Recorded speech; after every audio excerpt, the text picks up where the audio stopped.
Room number 27 bill settle చేయండి అని hotel మేనేజర్తో చెప్పింది మేఘన. ఆమె మాటలు విన్న మేనేజర్ షాక్ అయ్యాడు. కానీ మేడం, మీరింకా లంచ్ చేయలేదు కదా, మీకు మా ఫుడ్ నచ్చలేదా, లేదా మా సర్వీస్లో ఏదైనా లోపం ఉందా అని కంగారుగా అడిగాడు.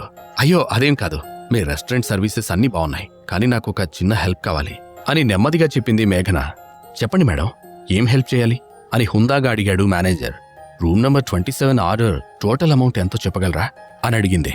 ఆమె రిక్వెస్ట్ చేయడంతో మేనేజర్ ఎక్కువ ప్రశ్నలు వేయకుండా కంప్యూటర్లో ఆర్డర్ డీటెయిల్స్ చూశాడు. మేడం, టోటల్ అమౌంట్ 27,000 అయింది, మీరు ఇప్పుడే పే చేయాలనుకుంటున్నారా అని అడిగాడు. మేఘన వెంటనే తన పర్సులో నుండి ఫోన్ తీసింది. నేనిప్పుడు 20,000 పే చేస్తాను, మా లంచ్ అయ్యాక నా ఫ్రెండ్కి 7,000 మాత్రమే బిల్ ఇవ్వండి, ప్లీజ్ ఈ చిన్న హెల్ప్ చేయండి అని రిక్వెస్ట్ చేసింది. ఓకే మేడం, మీరు చెప్పినట్టుగానే చేస్తాం, టెన్షన్ పడకండి, ప్లీజ్ ఎంజాయ్ యువర్ లంచ్ అని ఎంతో వినయంగా నవ్వుతూ చెప్పాడు మేనేజర్. అంతలో అక్కడికొచ్చిన ఒక కుర్రాడు మేఘనను చూసి, హలో మేఘనా, నువ్వేంటిక్కడా అని ప్రశ్నించాడు. ఆ అబ్బాయి మాట తీరు చూస్తుంటే అతను మేఘనకు క్లోజ్ అన్నట్టు అనిపిస్తోంది. కాని అతన్ని చూసిన వెంటనే మేఘన మొహంలో రంగులు మారిపోయాయి. సంజయ్ అని భయంతో వణికిపోయింది. చిన్నప్పట్నుండి సంజయ్ మేఘన వెంటపడేవాడు, ప్రేమ పేరుతో ఆమెను ఇబ్బంది పెట్టేవాడు. అందుకే అతన్ని చూడగానే మేఘన భయపడిపోయింది. సంజయ్ని పూర్తిగా ఇగ్నోర్ చేయడమే మంచిదనుకుని అతన్ని పట్టించుకోకుండా మేనేజర్కి అమౌంట్ పే చేయడంలో బిజీ అయిపోయింది. ప్లీజ్ బిల్ ఇచ్చేటప్పుడు మీరు మా లక్కీ కస్టమర్ అని 60% డిస్కౌంట్ వచ్చిందని చెప్పడం మర్చిపోకండి. నా కోసం నా ఫ్రెండ్ ఎక్కువ ఖర్చు పెట్టడం నాకు ఇష్టం లేదు, అందుకనే రిక్వెస్ట్ చేస్తున్నాను అని మొహమాటంగా నవ్వుతూ చెప్పింది మేఘన. మేనేజర్ కూడా సరేనని నవ్వుతూ తలాడించాడు. మేఘన అక్కడి నుండి వెళ్లిపోతూ ఉండగా ఆమె దారికి సంజయ్ అడ్డుపడ్డాడు. తనను ఆమె గుర్తుపట్టలేదేమోనని అనుకుని, మేఘన, నన్ను మర్చిపోయావా, నేను సంజయ్ని అని వెకిలిగా నవ్వుతూ అన్నాడు. అతను గతంలో తనను ఎంతగా ఇబ్బంది పెట్టాడో మేఘనకి బాగా గుర్తుంది. ఆ టార్చర్ అంత ఈజీగా మర్చిపోయేది కాదు. తను ఎక్కడికి వెళ్తే అక్కడికి నీడలాగా వెంటపడేవాడు. ఆమెను అసభ్యకరంగా ముట్టుకోవడానికి ట్రై చేసేవాడు. వాడిని వదిలించుకోవాలని మేఘన చాలా ప్రయత్నించింది. అలాంటి వాణ్ణి ఆమె ఎలా మర్చిపోతుంది? మేఘన కళ్ళు తేలేయడం చూసి, లిజన్ మేఘన, నేను పాత సంజయ్ని కాదు, ఇప్పుడు నీకోసం పూర్తిగా మారిపోయాను. నీకిష్టం ఉంటే నాతో పాటు లంచ్ చేయొచ్చు. నేను ఎన్నో రోజుల నుండి నీతో ఒక మాట చెప్పాలనుకుంటున్నాను. ప్లీజ్ మేఘన, జస్ట్ ఒక్కసారి నా మాట విను అని రిక్వెస్ట్ చేశాడు సంజయ్. మేఘన అతని వైపు కూడా చూడకుండా పేమెంట్ అవ్వగానే తొందరగా వాష్రూమ్కి వెళ్ళిపోయింది. చుట్టూ చూసిన సంజయ్ ఆమె వెనకే వెళ్ళాడు. ఆ రోజు ఎలాగైనా తాడోపేడో తేల్చుకోవాలనుకున్నాడు. చిన్నప్పట్నుండి ఆమె తనను పట్టించుకోకపోయినా సరే వెంటపడి వేధించాడు. ఇక అతనిలో సహనం నశించిపోయింది. అందుకనే మేఘనను ఎలాగైనా సొంతం చేసుకోవాలనే పిచ్చి కోరికతో ఆమె వాష్రూంలోకి వెళ్లగానే సంజయ్ కూడా అక్కడికి వెళ్లి డోర్ లాక్ చేశాడు. అది చూసి మేఘన ఎంతగానో భయపడిపోయింది. సంజయ్ వేగంగా ముందుకు వెళ్లి ఆమె చేయి పట్టుకున్నాడు. ఏయ్, ఏంటే, ఎందుకు ఇంత బెట్టు చేస్తున్నావు? పెద్ద అందగత్తెవని పొగరా? అందగత్తెవే అనుకో, నీ అందంతో ఈ పొగరుతో నన్ను పిచ్చెక్కిస్తున్నావు. ప్లీజ్ నా ప్రేమను అర్థం చేసుకో అని బలవంతంగా ఆమెను తన వైపుకు లాగుతూ అన్నాడు సంజయ్. చీ వదులు, నీలాంటి వేస్ట్ ఫెలోని నేనే కాదు, ఏ అమ్మాయి ఇష్టపడదు. మర్యాదగా నా చెయ్యి వదులు, లేదంటే అని కోపంగా బెదిరించింది మేఘన. ఆ లేదంటే ఏం చేస్తావే? ఎన్ని సంవత్సరాల నుంచి నీకోసం వెయిట్ చేస్తున్నానో తెలుసా? ఇంకా ఎంతకాలం ఇలా తిప్పించుకుంటావు? నిన్ను ఈరోజు ఎలాగైనా అనుభవించాలని ఫిక్స్ అయ్యి వచ్చాను. చిన్నప్పట్నుండి నీ మీద నేను పెట్టుకున్న కోరికలను ఈరోజు తీర్చుకోవాలి. ఒక్కసారి కమిట్ అయితే నా మాట నేనే వినను. కొంచెం కొంచెం కురుక్కు తింటా అని మేఘనను అదోలా చూస్తూ అన్నాడు సంజయ్. అతని కళ్లలో నుండి కామం కారిపోతోంది. ఆమె మీద పడి తన కోరికను తీర్చుకోవడానికి అతను సిద్ధమయ్యాడు. మేఘనను ఎక్కడెక్కడో తాకుతూ ముద్దు పెట్టుకోవడానికి ప్రయత్నిస్తున్నాడు. అతని పెదవులు ఆమె పెదవులను తాకేలోపు ఆ వాష్రూమ్ తలుపులు ధడేల్మని తెరుచుకున్నాయి. సంజయ్ ఎదురుగా రుద్ర ఆవేశంతో రగిలిపోతూ నిలబడ్డాడు. సడన్ గా అక్కడికొచ్చిన రుద్రని చూసి సంజయ్ షాక్ అయ్యాడు.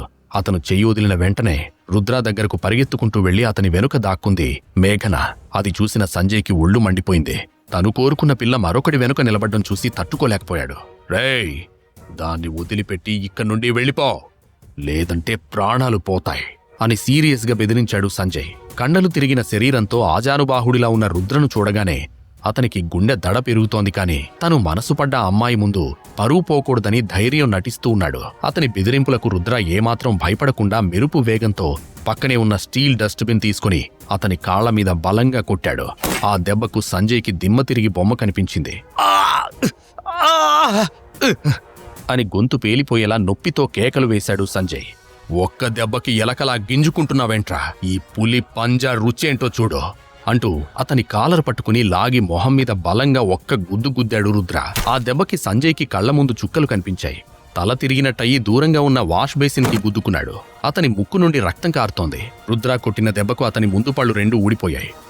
రుద్ర కోపంగా ఊగిపోతూ, ఎంత ధైర్యం ఉంటే నా ఫ్రెండ్ మీద చెయ్యి వేస్తావరా అని పిడికిలి బిగించి సంజయ్ తల మీద బలంగా కొట్టాడు. అతని కళ్ళు చింతనిప్పుల్లా ఉన్నాయి. అతను రుద్ర తాండవం చేస్తూ సంజయ్ మీద దాడి చేస్తుంటే మేఘన కళ్ళప్పగించి చూస్తూ ఉండిపోయింది. సంజయ్ లేవడానికి ట్రై చేస్తున్నాడు, కానీ రుద్ర కొట్టిన దెబ్బలకి అతని ఒళ్ళు సహకరించడం లేదు. రుద్ర కూడా అక్కడితో ఆగేటట్లేడు. ఆ పోకిరి వెధవని పట్టుకుని లాగి గాల్లోకి లేపి రెస్టారెంట్లో ఉన్న ఒక ఖాళీ ఎక్వేరియంలో విసిరి పడేశాడు. ఆ ఎక్వేరియం ఒక్క దెబ్బకి ముక్కలైంది. గాజు పెంకులు అక్కడ చెల్లాచెదురుగా పడిపోగా వాటి మధ్యలో రక్తపు మడుగులో సంజయ్ పడ్డాడు. ఎవరైనా కాపాడండి, ఈ రౌడీ వెధవ నుండి నన్ను కాపాడండి అని వణుకుతున్న గొంతుతో అరిచాడు సంజయ్. కాని అది అరణ్య రోదనే అయింది. అక్కడున్న వాళ్ళెవరూ కూడా ఒక అడుగు ముందుకు వేయలేదు. అందరూ డ్రామా చూస్తూ నిలబడ్డారు. మరికొంతమంది మొబైల్లో రికార్డింగ్ స్టార్ట్ చేశారు. ఎవడ్రా రౌడీ? అమ్మాయి కనిపిస్తే చాలు చొంగ కార్చుకుంటూ కామం తీర్చుకోవాలనుకునే నీలాంటి బేవర్స్ గాళ్లురా రౌడీలు. నేను నమ్ముకున్న ఆ శివయ్య మీద ఒట్టు ఈ రోజు నీకు మూడిందిరా అని కోపంగా అరిచాడు రుద్ర. నొప్పితో విలవిల్లాడుతున్న సంజయ్ని పైకి లేపి అతని కాలర్ పట్టుకుని దవడ మీద బలంగా ఒక్కటిచ్చాడు రుద్ర. ఆ దెబ్బకు సంజయ్ నోట్లో నుండి రక్తం కక్కుకున్నాడు. ఆ తర్వాత ఆ పక్కనే భయంగా నిలబడిన మేఘన దగ్గరకు వెళ్లి, ఇలాంటి ఫాల్తుగాన్ని చూసి నువ్వు భయపడాల్సిన అవసరం లేదు, నేనున్నాను కదా, డోంట్ వరీ అని భరోసా ఇచ్చాడు. మేఘన గాఢంగా ఊపిరి పీల్చుకుని రిలాక్స్ అయింది. చిన్నప్పటి నుండి ఎవరైనా సంజయ్కి బుద్ధి చెబితే బాగుండని ఆమె అనుకునేది. ఇన్నాళ్లకు రుద్ర ఆ పని చేసి పెట్టడంతో చాలా హ్యాపీగా ఫీల్ అయింది. చింత చచ్చినా పులుపు చావదు అన్నట్టు రుద్ర కొట్టిన దెబ్బలకు ఏమాత్రం మారని సంజయ్ ఆ చుట్టూ ఉన్న జనాలను చూస్తూ, ఏంటి మీరంతా తమాషా చూస్తున్నారా? వాడు నన్ను పిచ్చ కొట్టుడు కొడితే ఒక్కరు కూడా కాపాడడానికి రాలేదు. మీరసలు మనుషులేనా? మీలో మగాళ్లే లేరా? కనీసం పోలీసులకైనా కాల్ చేయండి. ఈ రౌడీ వెధవను బొక్కలో వేయించండి అని గొంతు చించుకున్నాడు సంజయ్. అంతవరకు మౌనంగా ఉన్న మేఘన అతని మాటలు వినగానే, లేదు, వాడు అబద్ధం చెప్తున్నాడు. నేను బాత్రూంకు వెళ్తే నాతో పాటు వచ్చి అసభ్యంగా ప్రవర్తించాడు, అందుకే నా ఫ్రెండ్ వాణ్ణి కొట్టాడు అని అందరికీ వినిపించేలా చెప్పింది. అదే సమయంలో మేనేజర్ కూడా పోలీసులకు కాల్ చేయబోయాడు. కానీ మేఘన మాటలు వినగానే ఫోన్ లోపల పెట్టేశాడు. ఈ ఫైటింగ్ ని రికార్డ్ చేసిన వాళ్ళు మాత్రం మేఘన మొహాన్ని మరింత జూమ్ చేస్తూ రికార్డ్ చేస్తున్నారు. సరిగ్గా అదే టైంలో ఆ హోటల్లో ఉన్న నందిని అక్కడికి పరిగెత్తుకుంటూ వచ్చింది. తన బర్త్డే పార్టీ కోసం కొంతమంది స్పెషల్ ఫ్రెండ్స్ ని కలిసి ఇన్వైట్ చేయాలనుకుంది. వాళ్లకు ట్రీట్ ఇవ్వడానికి ఆమె ఈ హోటల్కి వచ్చింది. కానీ అక్కడ జరిగిన రచ్చ చూసి ఆమె షాక్ అయింది. ముఖ్యంగా రుద్ర తాండవం చేస్తున్న తన మాజీ మొగుడు రుద్రని చూడగానే నందినికి దిమ్మ తిరిగిపోయింది. అతన్ని ఆమె ఆ విధంగా ఎప్పుడూ చూడనేలేదు. తన క్లాస్మేట్ సంజయ్ని ఆ సిచ్యువేషన్లో చూసిన నందినికి కోపం కట్టలు తెంచుకుంది. నీకీ మధ్య బాగా బలిసింది. ఎవరిని పడితే వాణ్ణి చిత్త కొడుతున్నావు? అసలు ఏమనుకుంటున్నావు? నా ఫ్రెండ్ని కొట్టడానికి నీకు ఎంత ధైర్యం అని రుద్ర మీద చిరాకు పడుతూ కింద పడిన సంజయ్ని లేపడానికి హెల్ప్ చేసింది నందిని. ఈ వేస్ట్గాడు నన్నే కొట్టాడు, అందరి ముందు నా పరువు తీశాడు. ఇక్కడున్న జనాల ముందే వాణ్ణి చిత్త కొట్టకపోతే నా పేరు సంజయ్ కాదు అని ఛాలెంజ్ విసిరాడు సంజయ్. ఒకవైపు రుద్ర కొట్టిన దెబ్బలకు ఒళ్ళు హూనమైనప్పటికీ కూడా అతని గొప్పలకు మాత్రం ఏం తక్కువ కాదు. రేయ్, ఈరోజు మంచి మూడ్లో ఉన్నాను కాబట్టి కొట్టి వదిలేశాను. ఇంకోసారి నా మేఘన జోలికొచ్చావంటే నీ పాడె కడతారా అని చూపుడు వేలు చూపిస్తూ బెదిరించాడు రుద్ర. సంజయ్ కళ్లల్లో భయం స్పష్టంగా కనిపించింది. మేఘన దగ్గరకు వెళ్లిన రుద్ర ఆమె భుజం మీద చేయి వేసి, నీకేం కాలేదు కదా అని ప్రేమగా అడిగాడు. ఐఎమ్ ఆల్ రైట్ అని నెమ్మదిగా చెప్పింది మేఘన. ఆ తర్వాత ఆమెను తీసుకుని అతను అక్కడి నుండి వెళ్లబోతూ ఉండగా నందిని కోపంగా అరిచింది. సిగ్గులేని జన్మ, ఒక మనిషిని ఇంత దారుణంగా కొట్టి అలా వెళ్ళిపోతారా? నా ఫ్రెండ్కి మీరు సారీ చెప్తేనే ఇక్కడి నుండి కదులుతారు అని గొంతు చించుకుంది. ఏంటి, ఆ ముష్టి వెధవకి సారీ చెప్పాలా అని వెటకారంగా నవ్వుతూ అన్నాడు రుద్ర. నందినిని పట్టించుకోకుండా మేఘనతో తన రూమ్కి వెళ్లిపోయాడు. వాళ్ళిద్దరినీ నందిని అలా చూస్తూ ఉండగా ఆమె దగ్గరకు వెళ్లిన సంజయ్, వాడికి బాగా కొవ్వెక్కింది, అలాంటి వాణ్ణి వదిలిపెట్టేది లేదు, ఈరోజు వాడో నేనో తేలిపోవాలి అని పళ్ళు బిగించి ఎవరికో కాల్ చేశాడు. అన్నా, ఏడునో, నీతో చిన్న పని పడింది. ఒక నా ఒంటి మీద చెయ్యేశాడు, ఈరోజు వేసేయాలి. మనోళ్ళందరినీ తీసుకుని గ్రాండ్ రెస్టారెంట్కి రా, అర్జెంట్ అన్నా అని సీరియస్గా చెప్పి కాల్ కట్ చేశాడు. నన్నొక్కడిని చేసి వాడు ఆడుకున్నాడు కదా, ఇప్పుడు ఈ గేమ్ నా కోర్టులో ఉంది, జరగబోయే తమాషా చూడు అని నందినితో చెప్పాడు సంజయ్.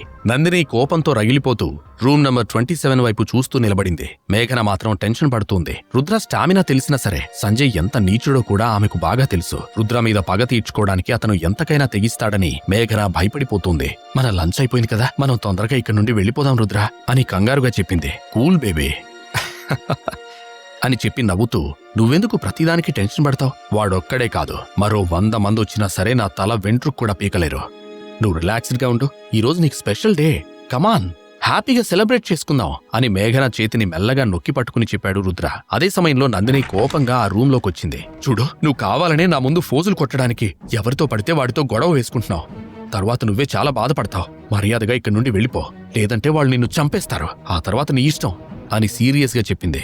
తమ ప్రైవేట్ రూంలోకి పర్మిషన్ లేకుండా వచ్చిన నందినిని చూడగానే రుద్రకి చిరాకు పుట్టింది. ఆ రూమ్ మధ్యలో ఉన్న టేబుల్ మీద బలంగా కొట్టి లేచి నిలబడ్డాడు. సరిగ్గా అదే టైంలో రెస్టారెంట్ మెయిన్ గేట్ దగ్గర ఉన్న అర్జున్ అతనికి కనిపించాడు. తన ఫ్రెండ్స్తో ఆ రెస్టారెంట్కి వస్తూ ఉన్నాడు అర్జున్. అతని చేతిలో ఒక వుడెన్ బాక్స్ చూడగానే రుద్ర షాక్ అయ్యాడు. అంటే అర్జున్కి దినేష్కి ఏదో రిలేషన్ ఉందన్నమాట అని వెంటనే అర్థం చేసుకోగలిగాడు రుద్ర. అప్పుడే అర్జున్ చూపు కూడా రుద్ర మీద పడింది. దాంతో అతను నేరుగా ఆ ప్రైవేట్ రూమ్ వైపే వచ్చాడు. అతని కళ్లల్లో రుద్రను అక్కడికక్కడే చంపాలనే కోపం కనిపిస్తూ ఉంది. వీడు కూడా ఇక్కడే ఉన్నాడా అని రుద్రను సీరియస్గా చూస్తూ నందినిని అడిగాడు అర్జున్. ఆమె ఏదో చెప్పాలనుకునే లోపే అతను రుద్ర కళ్లల్లోకి సూటిగా చూస్తూ, ఈరోజు నేనొక స్పెషల్ పని మీద వచ్చాను కాబట్టి బతికిపోయావురా, లేదంటే నా తడాక ఏంటో చూపించేవాడినే అని కోపంగా బెదిరించాడు. అతని బెదిరింపు విని రుద్ర గట్టిగా నవ్వేశాడు. ఎందుకంటే అర్జున్ చెప్పిన ఆ స్పెషల్ పని రుద్రకి ఆ వుడెన్ బాక్స్ ఇవ్వడమే. అయితే అతను నవ్వుతూ ఉండడం చూసి అర్జున్కి తిక్కరేగింది. ఎక్స్ట్రాల్ దొబ్బకో, ఆ రోజు నన్ను ఒక్కడిని చేసి కొట్టి హీరో అయిపోయాననుకోకో.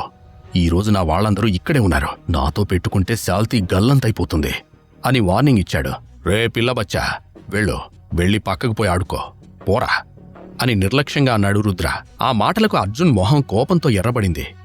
రేయ్, నేనెవరో తెలుసా, నన్ను రెచ్చగొట్టకో అని రుద్ర కళ్లల్లోకి సూటిగా చూస్తూ అన్నాడు అర్జున్.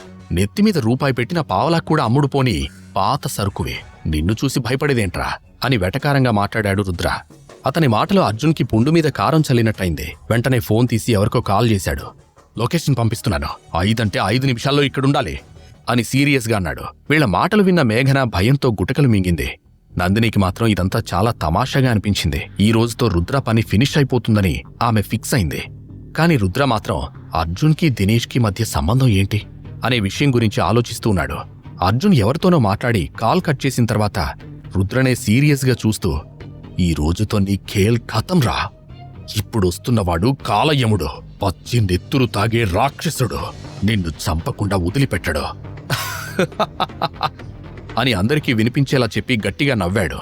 అతని నవ్వు మేఘన మనసులో అలజడి రేపింది. రుద్రకి ఏమైనా అవుతుందేమోనని ఆమె భయపడింది. అర్జున్ మాటలు నిజమవుతాయా? ఈ రోజుతో రుద్ర గేమ్ ముగిసిపోతుందా?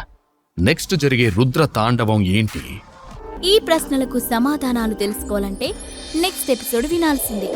క్రింద ఇచ్చిన లింక్ ని క్లిక్ చేసి పాకెట్ ఎఫ్ఎం యాప్ ని ఇన్స్టాల్ చేసుకోండి. Stay tune to pocket FM.